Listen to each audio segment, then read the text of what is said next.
നമസ്കാരം. മംഗള ന്യൂസിലേക്ക് എല്ലാവർക്കും സ്വാഗതം. ഞാൻ ബിനി പ്രേംരാജ്. ഇസ്രായേൽ പ്രധാനമന്ത്രി സ്ഥാനത്ത് നിന്ന് ബെഞ്ചമിൻ നെതന്യാഹു ഉടൻ രാജിവെക്കണമെന്ന് പ്രതിപക്ഷം.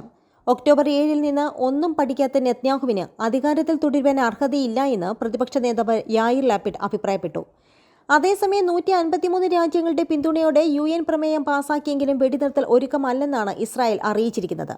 അമേരിക്ക ഉൾപ്പെടെ അന്തർദേശീയ സമൂഹം പിന്തുണച്ചാലുമില്ലെങ്കിലും യുദ്ധം തുടരുമെന്ന് ഇസ്രായേൽ വിദേശകാര്യമന്ത്രി AFP വാർത്താ ഏജൻസിയോട് പ്രതികരിച്ചു. ഇപ്പോൾ വെടിനിർത്തിയാൽ ഹമാസ് താൽപര്യങ്ങളാകും വിജയിക്കുക എന്ന് നെതന്യാഹുവിന്റെ ഉപദേശകനും അറിയിച്ചിട്ടുണ്ട്. ഹമാസിന്റെ 8 നേതാക്കൾക്കാണ് അമേരിക്കൻ സ്റ്റേറ്റ് വകുപ്പ് ഉപരോധം പ്രഖ്യാപിച്ചത്. വിദേശ രാജ്യങ്ങളിൽ ഹമാസിന്റെ താൽപര്യങ്ങൾക്ക് ഇത് തടയിടുമെന്ന് US സ്റ്റേറ്റ് വകുപ്പ് പറഞ്ഞു. സമാന ഉപരോധം നടപ്പാക്കുമെന്ന് ബ്രിട്ടനും അറിയിച്ചു. ഇരു രാജ്യങ്ങളുടെയും നടപടി സയനിസ്റ്റ് പ്രീണനത്തിന്റെ തുടർച്ചയാണെന്നും പാലസ്തീൻ ജനതയ്ക്കെതിരായ കടന്നുകയറ്റമാണെന്നും ഹമാസ് പ്രതികരിച്ചു. ആക്രമണം തുടർന്നാൽ ഇസ്രായേലിന്റെ കൂടുതൽ സൈനികർ മരണം വരിക്കേണ്ടി വരുമെന്നാണ് ഇസ്ലാമിക് ജിഹാദ് പ്രതികരിച്ചത്.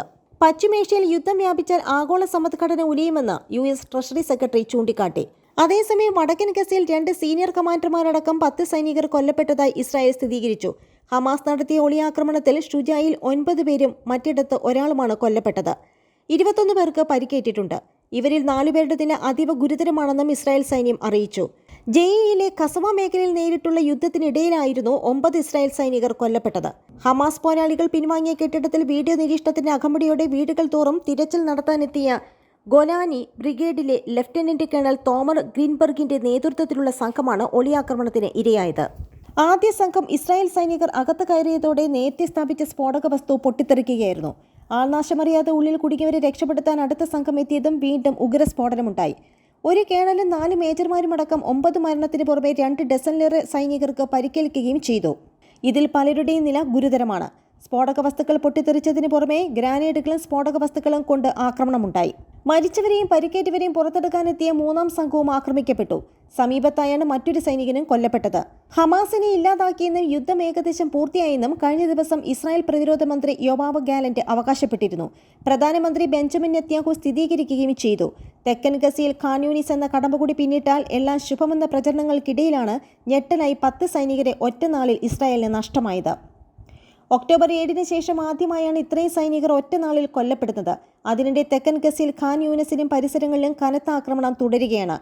കുസാവു, ബെനി സുലയ്യ, അബസാൻ അൽ കബീറ, അബസാൻ അൽ സഗീറ എന്നിവിടങ്ങളിലടക്കം കനത്ത ബോംബാക്രമണമുണ്ടായി. 2 മാസത്തിലേറെ തുടരുന്ന വംശഹത്യയിൽ ഗസയിൽ മാത്രം 18,608 പേർ കൊല്ലപ്പെട്ടിട്ടുണ്ട്. 1,00,000-ലേറെ പേർക്ക് പരിക്കേൽക്കുകയും ചെയ്തു. അതേസമയം ഇസ്രായേലിന്റെ ഗാസ ആക്രമണത്തിനെതിരായ പ്രതിഷേധം ലോകമെങ്ങും നടക്കവേ യമനിലെ ഹൂതികൾ സ്വീകരിക്കുന്ന പുതിയ നീക്കം ലോകരാജ്യങ്ങളെ ആശങ്കയിലാക്കുന്നു. ഇസ്രായേൽ ഗാസയിലെ സാധാരണക്കാരെ കൊല്ലുന്നത് നിർത്തണമെന്നാണ് ലോകരാജ്യങ്ങളുടെ ആവശ്യം. കഴിഞ്ഞ ദിവസം അമേരിക്കൻ പ്രസിഡന്റ് ജോ ബൈഡനും പരോക്ഷ വിമർശനം ഉന്നയിച്ചിട്ടുണ്ട്. UN പൊതുസഭയിൽ വെടിനിർത്തൽ ആവശ്യപ്പെട്ട പ്രമേയം പാസാക്കുകയും ചെയ്തു.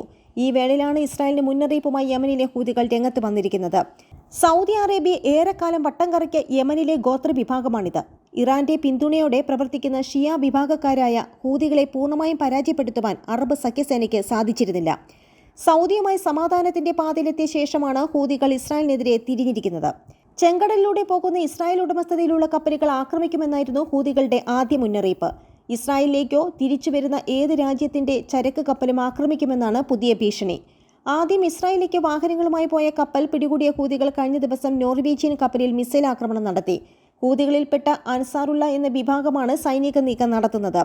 2011 മുല്ലപ്പൂ വിപ്ലവകാലത്ത് ജനകീയ സമരം തുടങ്ങിയ രാജ്യമാണ് യമൻ. അലി അബ്ദുള്ള സ്വാലിഹും അബ്ദുർബ് മൻസൂർ ഹാദിയുമെല്ലാം ഭരണം കഴിഞ്ഞ് സൗദിയിലേക്ക് പലായനം ചെയ്തതോടെ 2014 ഹൂതികൾ തലസ്ഥാനമായ സാനിയുടെ നിയന്ത്രണം പിടിച്ചു. ഔദ്യോഗിക ഭരണകൂടം ഏതനിലേക്ക് കേന്ദ്രം മാറ്റുകയും ചെയ്തു. യമനിലെ ഔദ്യോഗിക സർക്കാരിനെ പിന്തുണച്ചായിരുന്നു സൗദി സഖ്യസേനകളുടെ വരവ്. ഹൂതികളെ കീഴടക്കാൻ സാധിക്കാത്ത സഖ്യസേന മടങ്ങി. ഇസ്രായേൽ പാലസ്തീൻ യുദ്ധമുണ്ടായതോടെ ഹൂതികൾ ഇസ്രായേലിനെതിരെ തിരിയുകയായിരുന്നു. യമനിൽ നിന്ന് ഇസ്രായേലിലേക്ക് മിസൈൽ ആക്രമണം നടത്തുന്നത് അപ്രായോഗികമാണ്. ഈ സാഹചര്യത്തിലാണ് ചെങ്കടലിലൂടെ പോകുന്ന കപ്പൽ പിടിക്കാൻ ഹൂതികൾ തീരുമാനിച്ചത്. 2 ആഴ്ച മുമ്പ് ഇസ്രായേലിലേക്ക് കാറുകളുമായി പോയ കപ്പൽ പിടികൂടിയ ഹൂതികൾ കപ്പലിൽ നിന്നുമുള്ള വീഡിയോ പുറത്തുവിട്ടിരുന്നു. കഴിഞ്ഞ ദിവസം അവർ നോർവീജിയൻ കപ്പൽ ആക്രമിച്ചു. ഇസ്രായേലിലേക്ക് എണ്ണയുമായി പോയ കപ്പലാണ് ആക്രമിച്ചതെന്ന് ഹൂതികൾ പറയുന്നു. എന്നാൽ ഇറ്റാലിയയിലേക്കാണ് തങ്ങൾ പോകുന്നതെന്ന് സ്ട്രിൻഡ കപ്പൽ അധികൃതർ അറിയിച്ചു. ഇക്കാര്യത്തിൽ അവ്യക്തത നിലനിൽക്കുകയാണ്. ഏഷ്യയിൽ നിന്ന് ചെങ്കടലിലൂടെ സൂയസ് കനാൽ വഴി മെഡിറ്ററേനിയൻ കടലിലും ശേഷം യൂറോപ്പിലേക്കും ചരക്ക് കടത്തുവാൻ സാധിക്കും. ഈ വഴിയിലാണ് ഹൂതികൾ തടസ്സമിട്ടിരിക്കുന്നത്. ബ്രിട്ടീഷ്, ഫ്രഞ്ച്, US യുദ്ധക്കപ്പലുകൾ ഇവിടെ ഉണ്ടെങ്കിലും ഹൂതികൾ ആക്രമിച്ചിട്ടില്ല. ഇസ്രായേൽ ബന്ധമുള്ള കപ്പലുകൾ മാത്രമാണ് തങ്ങളുടെ ലക്ഷ്യമെന്ന് അവർ പറയുന്നു. ഇതോടെ വിദേശ കപ്പലുകൾ ഇസ്രായേലിലേക്ക് ചരക്കുമായി പോകാൻ മടിക്കുന്ന സാഹചര്യമാണുള്ളത്. ഉയർന്ന ഇൻഷുറൻസ് തുക വിദേശ കമ്പനികൾ ആവശ്യപ്പെടുകയും ചെയ്യുന്നു. ഹൂതികളെ നേരിടുവാൻ യുദ്ധക്കപ്പൽ അയച്ചിരിക്കുകയാണ് ഇസ്രായേൽ. വിഷയം ചർച്ച ചെയ്യുവാൻ അമേരിക്കൻ പ്രതിനിധി അടുത്ത ആഴ്ച ഖത്തറിലെത്തും. ഹൂതികൾക്കെതിരെ നടപടിയെടുക്കുന്നത് വളരെ ആലോചിച്ച ശേഷം മതിയെന്ന് സൗദി അറേബ്യ അമേരിക്കയെ അറിയിച്ചിട്ടുണ്ട്. നന്ദി, നമസ്കാരം.